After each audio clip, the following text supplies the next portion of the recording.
Once again, Mr. Katz, I'm asking you to answer a very simple question. What's the problem? Cat got your tongue? Objection. Objection sustained. Counselor, you're arguing with a witness. Please address the witness in a professional manner. Your Honor, I am being professional. Then use a professional tone and ask appropriate questions. So, as one professional to another, Officer Katz, how do you go about getting a woman to cooperate with you? Objection. As I stated before, Your Honor, I don't believe this tone of voice is called for. And I don't believe counsel has a right to tell me what tone of voice to use. No, but the court does. Objection sustained. Please move on. Discontinue this line of questioning. Your Honor, the officer said the defendant was not cooperative. I think this speaks to that. Ladies and gentlemen of the jury, we have to have a discussion outside of your presence. I'll please remind you of the admonition that you're not to discuss the case among yourselves or among anyone else. Mr. Bailiff, we are in recess. We are now outside the presence of the jury, but in the presence of counsel and the defendant.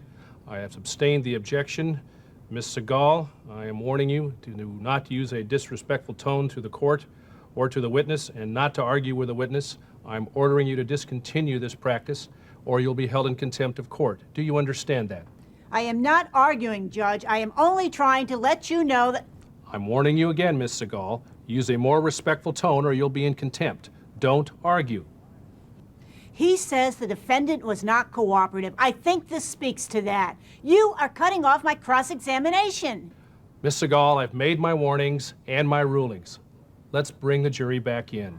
As I've stated on several occasions before, Judge, I believe I am entitled to be honest with my feelings. If you are offended by that, that's one thing. But I believe I asked an honest question, and the court decided it was not appropriate. I have a right to object. You have the right to object, but you do not have the right to argue that objection in the presence of the jury, nor to argue with the witness. And you don't have a right in front of the jury to yell that you disagree with my ruling. You also don't have the right to tell me and the jury about your feelings in the middle of a jury trial.